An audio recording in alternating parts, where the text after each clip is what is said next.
Okay, hello there, YouTube. We are recapping with Michael. Market Michael, actually. Alright, so we're gonna blow myself up here and we're gonna go over some things. Now I gotta take my back support off here. Okay, so, now I wanted to just go over. Alright, let me explain, what happened today in general. So, today we had a pretty good rally.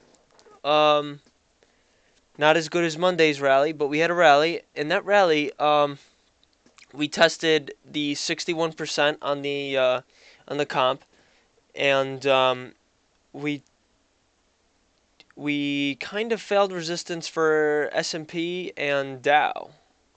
Um, but what is this all about? You know, this whole move downwards after the highs, or after, so all right, the market crashed, right? Kind of went up once, went up twice, and now it's coming down. It tried twice to break higher highs. Comp did it fine, broke the highs twice. Dow failed it both times. S&P only made it one out of the two times. So it's mixed overall, but what this is about is a test of the 200-day moving average, and what will result from that is chaos. Chaos in the markets from failure of the 200-day moving average. Okay. So all about the 200-day moving average, folks. That's what it's all about. And it has nothing to do with this fake news baloney that you guys have been eating. Man, you guys must be eating so much baloney that it's coming out your ears. That's what I'm saying. You're eating this baloney like it's organic chicken. That's not good. It has nothing to do with what's going on. The trade war has not been in place since the original market crash. The market's going down. It's in a correction and it's in a bear market because these levels are overbought. This is a long-term trend from the '08 bubble. It's a long-term trend, and um,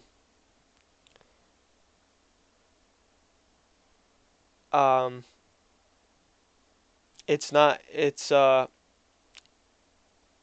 We're completely at the top of the ranges here, folks. Um, okay, so the markets are moving. Um, we had this change. The change occurred, right? The change occurred when we had that drop in January and continuing drops. Um, Rates. This is one issue that's been going up. Debt. Let's just. Or I'll explain rates. So what rates am I talking about? Well, the Federal Reserve has control of the interest rate, and that's been rising slowly. They've been rising a quarter basis point. Every time after a recession they raise rates, they can't raise them as high as the previous um, time they raised them. So each time they're raising them less and less and less and less and less. Um, so we can't raise them as high as these markets can't take it. Why? Because the cheap money pumps up the system and distorts the market equilibriums. So the more you distort it, the more cheap money you need to keep it going. So the Fed is going to have to do the biggest QE programs on the face of the earth and possibly even flirt with negative interest rates. I don't know. That's a topic for another video. But the rates are an issue. The markets know this, institutional traders know this, prop traders know this, retail traders know this, all the traders know it. Um, Now, this is the end of that bull cycle that I've been talking about since '08. It's the end of the cycle. This is how cycles work. It's just a natural part of markets. We have times of we have the bull markets are usually very long, and the bear markets are usually very short. Sometimes only a couple months. Sometimes, if they're bad, longer. Um, so we've experienced a change, and I think we can all agree on that. It makes sense and it's pretty obvious. I don't know how this video is at 5 minutes already. It feels like it's been 30 seconds. Okay, let me get this quick. We have historical levels of debt. Unprecedented levels of debt here, folks. That is just the killer. Corporate debt is at an all-time high. And the corporate bonds, we should look at that. That should be a good thing to look at. Because, they issue debt. Um, like Tesla. Tesla's stock is going down. Um, so, um, oh God, I read an article today about it, but it's slipping my mind. But anyway, all these corporate bonds are a problem because, who's going to buy them? They can't. And like just like the Federal Reserve, the Federal Reserve has to backdoor buy its own bonds. Companies aren't going to do that. Companies might make deals with, Warren Buffett or certain deals to take on debt. Like Warren Buffett and GE. Rumors of that. And then there's just uncertainty. We have President Trump in the office, which is the orange monkey running around, absolutely insane. Um, I mean, I'm a libertarian conservative. I just, at least he's better than Hillary or any other joker. But get Ron Paul in while he's still walking around. Uh, that's our last chance for any hope. Recently was 08 Ron Paul. That was it. He spoke the truth, and the major networks shut him down. Okay, and guess what? Traders know this. Traders know this. What's that? That's the markets. That's the markets. You see that? What? Where's that arrow pointing? You know where it's pointing. Okay, time to look at some charts before this video gets too fucking long. Okay, what happened end of day? Good question.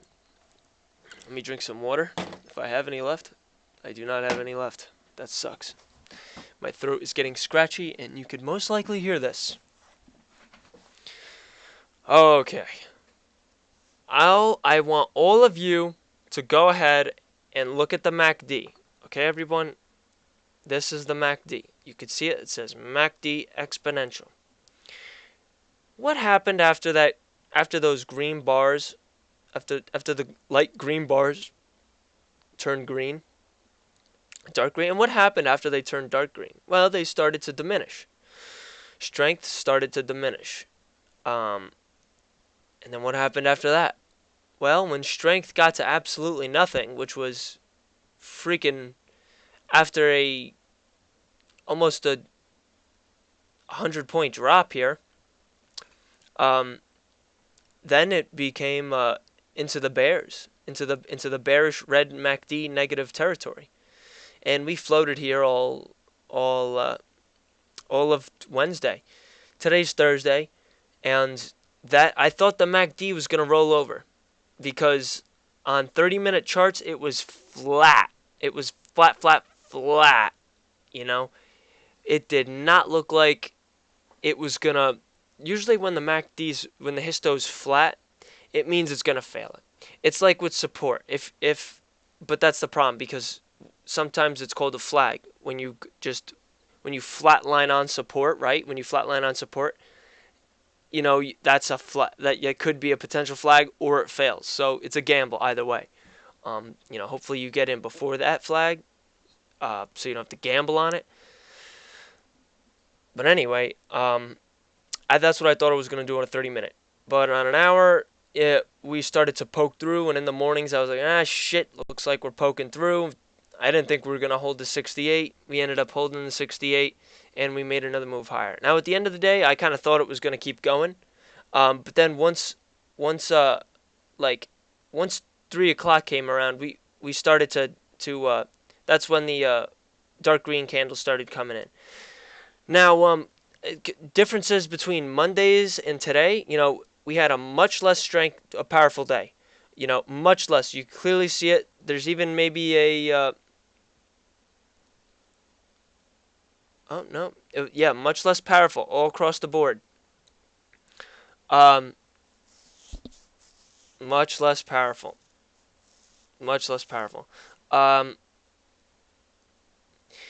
this indicates that especially with the end of day selling, the end of day selling almost calls for a Monday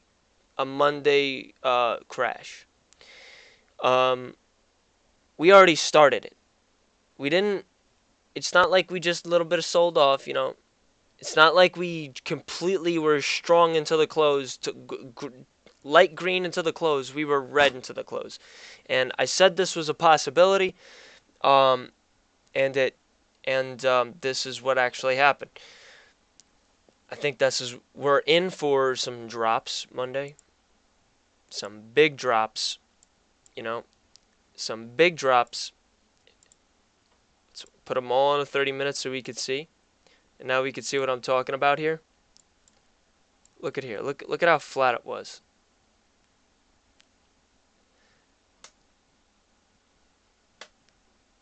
The comp was a little positive,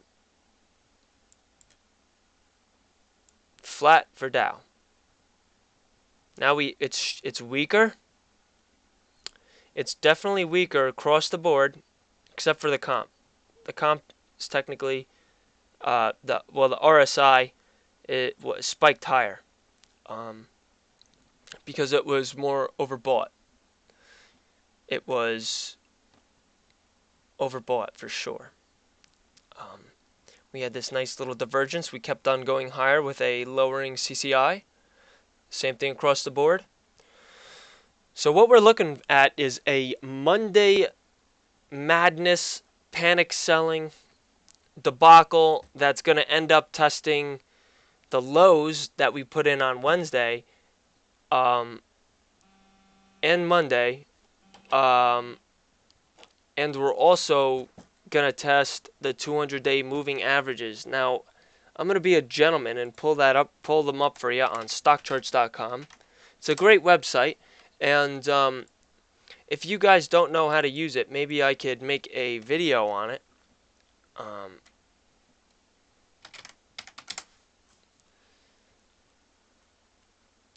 So it looks like we did have the candle is positive, but you know what? Let's get the handy dandy trader notebook out.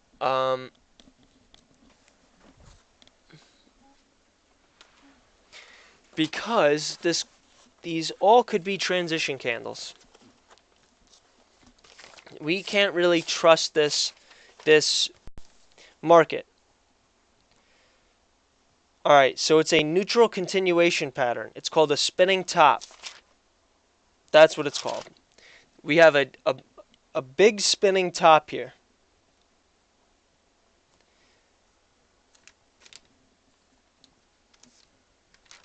That's it. That's it, baby. Spinning top.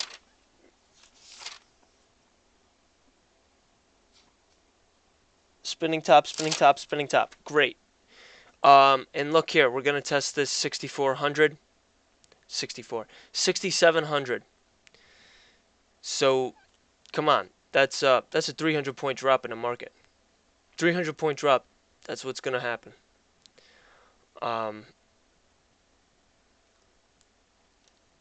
Why is it going to happen? Because,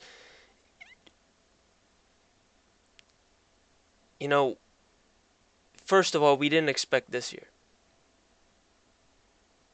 That was a complete bull trap. And I think the same exact thing is happening. Same exact thing. We absolutely failed this 50-day moving average, and that was a disaster. Here, we absolutely failed this 7,100 level, which was critical support for this run up. If we failed critical support, critical resistance, which was support, I don't think we're going to do well. We had a lot of buying today, more than Wednesday. Excuse me. More than Monday. So we're just going to have to wait and see. Now let's look at the Dow Jones.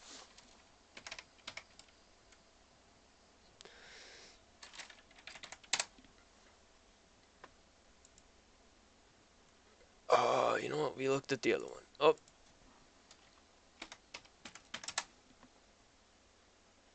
Son of a bitch.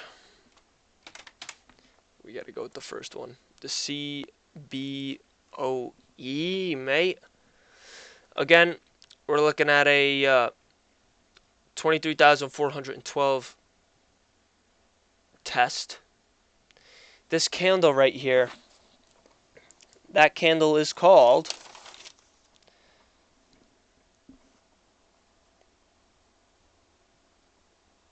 it looks like an inverted hammer. No, it's not.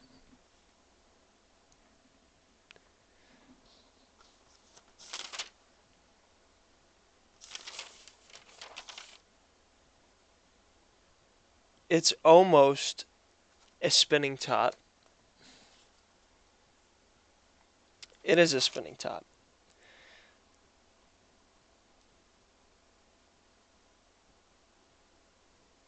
It could be a spinning top.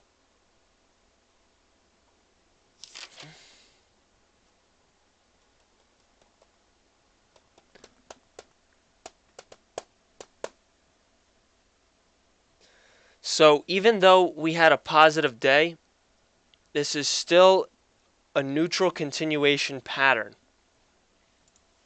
Whoops, I closed the fucking book. Let's look at the Dow Jones. Let's just make sure I'm recording this right. Great.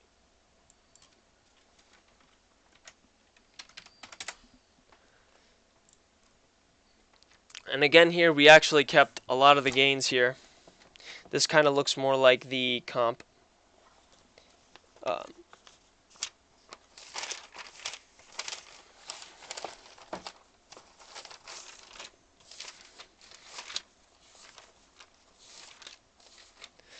And they're all spinning tops, mate.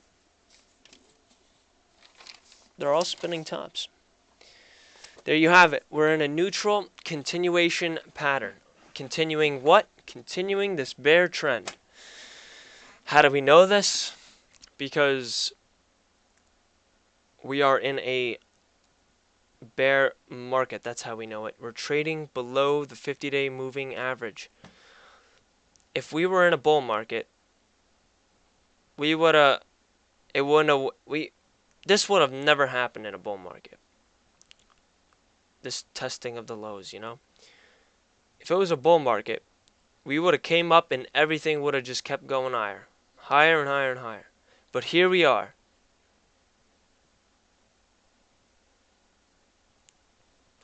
Almost 4 months of sideways.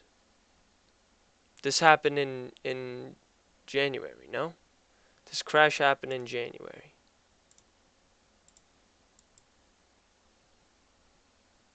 December, January. I would say the crash happened January 29th. So it's going to be 4 months. 4 months of complete sideways. Now that doesn't sound normal. That doesn't sound healthy. We're at 18 minutes. Oh, what a load of content for you guys. I'm going to just show you a couple more charts and then I'll get out of your hair. We're looking at the dollar. We're looking at 10-year. And we're looking at gold. Alright. Interesting. Looks like gold might back off. We definitely got support at this 38. But we're going to have to test support again. I don't think it's out of the waters yet. Let's look at it at a daily. Again, we get a doji. What's that mean? We got to test and prove we want to be here. 10-year, I mean, on a 30-minute, it looks like we have to come up. I think we have to finally come up on the 10-year. We got a really big low here. On a daily, that's a bear candle, and we're getting more bear. But how much lower can we really go? I don't know. Maybe maybe we get a down day, and then maybe we start to reverse. But for the dollar is fighting off this downtrend here, and we're in a channel here.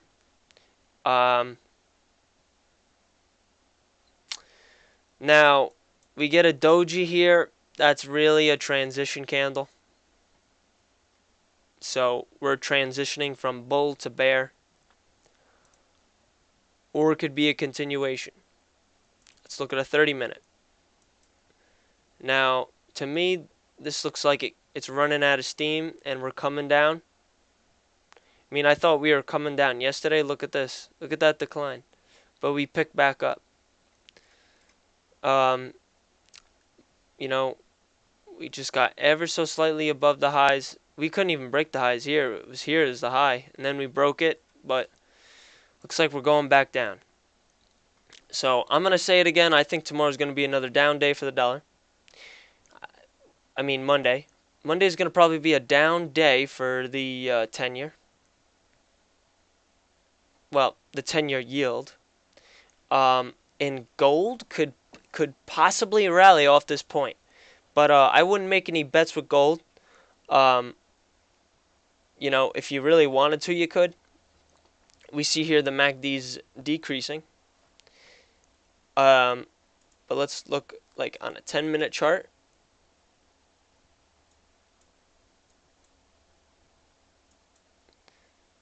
Right here, it's possibly looks like a double top.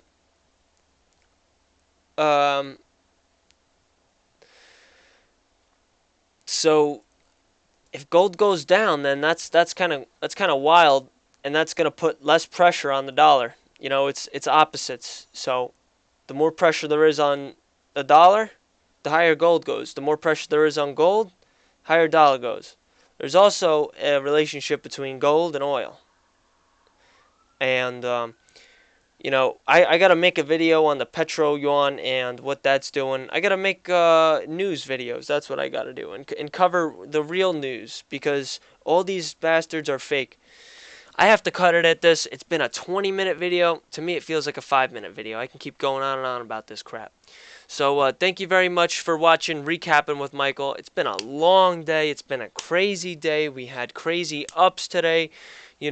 We had crazy swings today. We had crazy swings Tuesday. We had an insane rally Monday. We had a little rally today, or half that of today, Monday. So this is interesting. Like and subscribe for more similar content. I'm trying to push out as much as I can for you guys. I'm trying to maximize the algorithms to make videos so you guys will be able to see them easier. I'm trying to comment on, channels that are similar to mine, hoping maybe you guys click on it. So like and subscribe. Thank you very much, and I'll see you on the flip side.